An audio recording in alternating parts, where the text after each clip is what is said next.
અમદાવાદ મહાનગરપાલિકામાં 51.81% મતદાન નોંધાયું। સૌથી વધુ ગોમતીપુરમાં 70.43% મતદાન થયું, તો સૌથી ઓછું મતદાન 41.42% ઠક્કરબાપાનગરમાં નોંધાયું।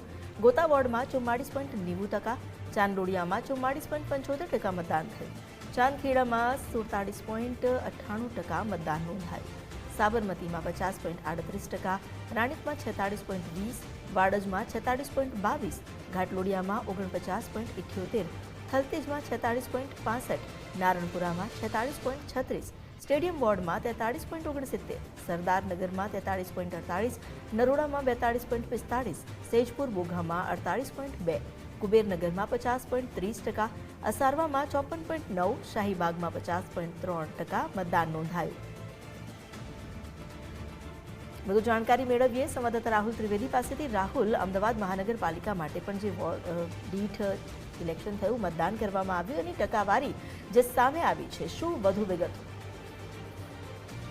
જે પ્રકારે અમદાવાદ મહાનગરપાલિકાનું સ્થાનિક સ્વરાજ્યની ચૂંટણી જે છે યોજાઈ હતી, જેમાં અમદાવાદ શહેરની અંદર 51.81% જેટલું કુલ મતદાન છે તે નોંધાયું છે, જેમાં સૌથી વધુ ગોમતીપુર વોર્ડની અંદર 70.43% જેટલું જંગી મતદાન જે છે એ જોવા મળ્યું હતું। સાથે સાથે સૌથી ઓછું જો મતદાનની વાત કરવામાં આવે તો ઠક્કરબાપા નગરની અંદર સૌથી ઓછું મતદાન 41.42% જેટલું મતદાન છે તે નોંધાયું છે। જ્યારે સાથે સાથે અન્ય જો વોર્ડની વાત કરવામાં આવે તો ગોતા વોર્ડની અંદર 44.90%, જ્યારે ચાંદલોડિયા વોર્ડની અંદર 44.75% મતદાન જે છે નોંધાયું હતું। આ ઉપરાંત ચાંદખેડા વોર્ડની અંદર 47.98%, સાબરમતી વોર્ડની અંદર 50.38%, રાણીપમાં 46.20%, વાડજમાં 46.22%, એટલે કે ઓવરઓલ જે અમદાવાદ શહેરની અંદર મતદાનની વાત કરવામાં આવે તો 40%થી પણ વધારે જે મતદાન છે તે નોંધાયું છે। 2021ની જો વાત કરવામાં આવે તો 2021ની અંદર કોરોના કાળ દરમિયાન જે મતદાન છે તે 40થી 42%ની આસપાસ જે છે નોંધાયું હતું, ત્યારે આ વર્ષે એક બાજુ ભારે ગરમીનો માહોલ હતો, ત્યારે સામે પણ 51% જેટલું મતદાન છે તે નોંધાયું છે।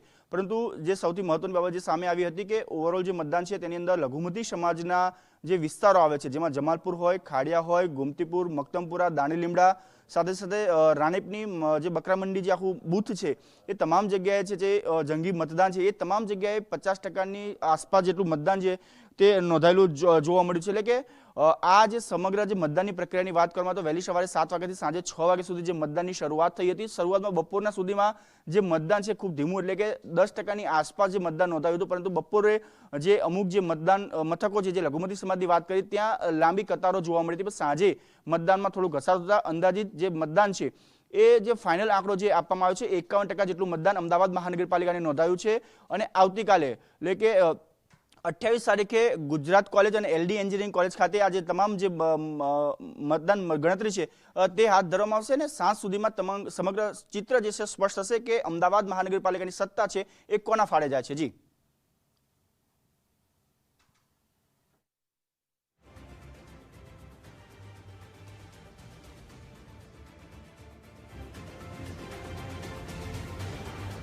આભાર આપનો જાણકારી આપવા માટે।